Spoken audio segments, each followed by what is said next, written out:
ইতিহাসের সব বড় পরিবর্তনের পরেই সবার মাথায় প্রথম যে প্রশ্নটি আসে সেটি হচ্ছে সামনের গতিপথ কেমন হবে। 1971 সালের পর বাংলাদেশের মানুষ আরো একটি স্বাধীনতার স্বাদ পেয়েছে, যাকে বলা হয় স্বাধীনতা 2.0। 24 জুলাই আন্দোলনের পর কিছু বিষয় নিয়ে রাজনীতিবিদ থেকে চা দোকানদারও প্রশ্ন করতে থাকে, এখন বাংলাদেশের শাসন ব্যবস্থা কেমন হবে বা বাংলাদেশের ভবিষ্যৎ কি, কোন পথে বাংলাদেশ আগাবে।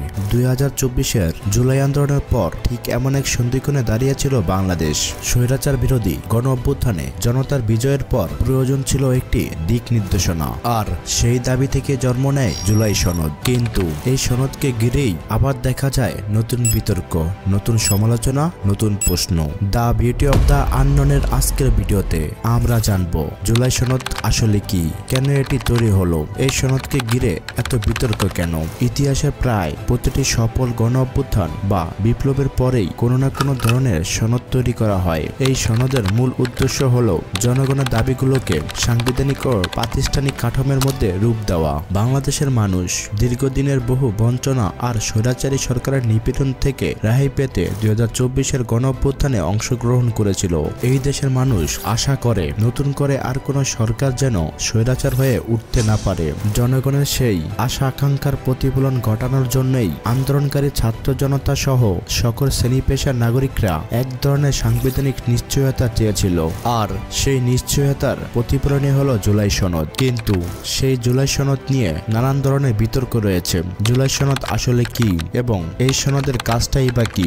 যে কোনো গণ অভ্যুত্থান সফল হওয়ার পর জনগণের আন্দোলনে সরকার বা শাসন ব্যবস্থা ভেঙে পড়ে, সেই সাথে রাষ্ট্রীয় কাঠামোগুলো পরিবর্তন করার প্রয়োজনীয়তা দেখা দেয়। তখন আগের সংবিধান, নির্বাচন ব্যবস্থা, প্রশাসন, বিচার ব্যবস্থার মতো সকল পুরনো ব্যবস্থা অকার্যকর মনে হয়। এমন পরিস্থিতিতে আন্দোলনে অংশ নেওয়া বিভিন্ন রাজনৈতিক দল, নাগরিক সংগঠন, পেশাজীবী নেতাদের সমন্বয়ে একটি সনদ প্রণয়ন করা হয়, যেখানে উল্লেখ করা থাকে রাষ্ট্র কিভাবে চলবে, কে নেতৃত্ব দেবে, কোন কোন সংস্কার অবিলম্বে করা হবে এবং জনগণের দাবিগুলো কিভাবে পূরণ করা হবে। আধুনিক ইতিহাসে প্রথম রাজনৈতিক সনদ হলো ফরাসি বিপ্লবের পর তৈরি হওয়া declaration of the rights of man and of the citizen. তারপর ব্রিটিশদের বিদায়ের পর ভারতীয় সংবিধান মূলত এক ধরনের সনদ। দক্ষিণ আফ্রিকায় বর্ণ বৈষম্য বিলোপের পর ফ্রিডম চার্টার তৈরি হয়। আরব বসন্তের পর মিশরে তৈরি হয় মার্চ চার্টার। এভাবে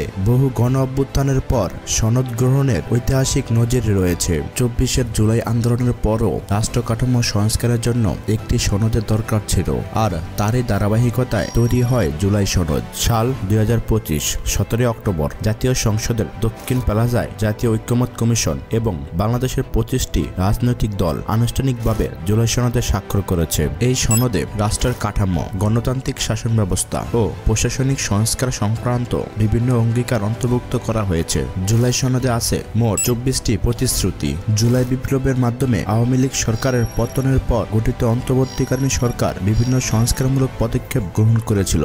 এর অংশ হিসাবে 11টি সংস্কার কমিশন গঠন করা হয়। সেই সব কমিশনের সুপারিশ মান্য ও গ্রহণের উদ্দেশ্যে আবার 7 সদস্য বিশিষ্ট জাতীয় ঐক্যমত কমিশন গঠন করা হয়। জাতীয় ঐক্যমত কমিশনের সহসভাপতি অধ্যাপক আলী রিয়াজের নেতৃত্বে দীর্ঘ 8 মাসে প্রায় 72 দিন রাজনৈতিক দল ও অন্যান্য শক্তির সঙ্গে আলোচনার পর জুলাই সনদ তৈরি করা হয়েছে। বাস্তবায়ন ও ক্ষমতা নিয়ে রাজনৈতিক দলগুলোর মধ্যে মতপার্থক্য থাকা সত্ত্বেও 17 অক্টোবর আনুষ্ঠানিকভাবে স্বাক্ষর সম্পন্ন হয়। তবে জুলাই সনদটি নানা কারণে সমালোচিত হয়ে ওঠে। স্বাক্ষরের দিন ও সংসদের বাইরে ব্যাপক সংঘর্ষ হয়। দেশের জনগণ যে ধরনের সংস্কারের আশা নিয়ে ডক্টর মোহাম্মদ ইউনূসের নেতৃত্বে অন্তর্বর্তীকালীন সরকারকে ক্ষমতায় বসিয়েছিল, সেই ধরনের সংস্কারের কোনো বাস্তবায়ন নেই বললেই চলে। ভবিষ্যতে কোনো রাজনৈতিক দল ক্ষমতায় আসলেও জুলাই সনদের বাস্তবায়ন সম্ভাবনা খুবই সীমিত। তাই দেশের ভবিষ্যৎ রাজনৈতিক ও প্রশাসনিক সংস্কারের ক্ষেত্রে জুলাই সনদ বাস্তবায়নের নিশ্চয়তা আদায়ের জন্য গণভোট আয়োজনের বিষয়টি নিয়ে আলোচনা করা হয়। রাজনৈতিক দলগুলো গণভোটে একমত হলেও কবে ও কিভাবে হবে তা এখনো পরিষ্কার নয়। গণভোট কবে হবে, কিভাবে হবে এবং কেন বাংলাদেশে গণভোট হবে, এই নিয়ে বিস্তারিত ভিডিওর লিঙ্ক এই ভিডিও ডেসক্রিপশনে দেওয়া হলো। দীর্ঘদিনের আলোচনা ও খসড়া চূড়ান্ত করা হলেও সবাই এই সনদে একমত নয়। 30টি রাজনৈতিক দলকে স্বাক্ষরে আমন্ত্রণ জানানো হয়। বিএনপি এবং আরো কয়েকটি দল প্রথমে তেমন গুরুত্ব দেয়নি। বিএনপি মনে করে সনদটি ছাত্রদের জাতীয় নাগরিক পার্টি এনসিপির জন্য বিশেষ উপকারী হতে পারে। পরে তারা জানান,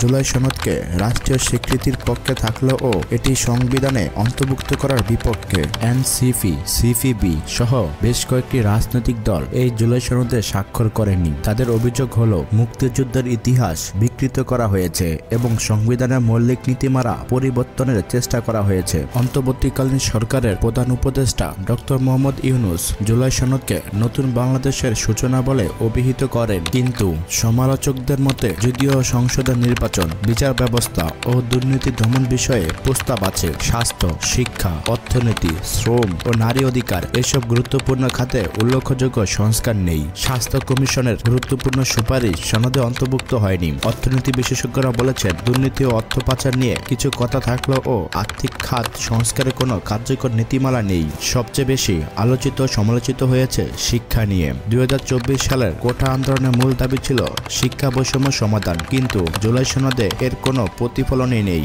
নারী ও শ্রম কমিশনের রিপোর্টও জুলাই সনদে স্থান পাননি। বিশ্লেষকদের মতে জুলাই সনদ রাষ্ট্রীয় কাঠামো সংস্কারের কথা বললেও সাধারণ মানুষের বাস্তব সমস্যা ও প্রান্তিক জনগণের আশাকাঙ্ক্ষা তাতে অনুপস্থিত। জুলাই সনদ বাংলাদেশের ভবিষ্যতের জন্য কতটা কাজ করতে পারে এবং কতটা বিতর্কিত হয় সেই মূল্যায়ন ভবিষ্যতেই বলবে। আপনার মতামত কমেন্টে জানাতে ভুলবেন না। দেখা হবে আবারও কোনো এক নতুন ভিডিওতে। দ্য ভিডিও অব দ্য আননোনের সাথেই থাকুন।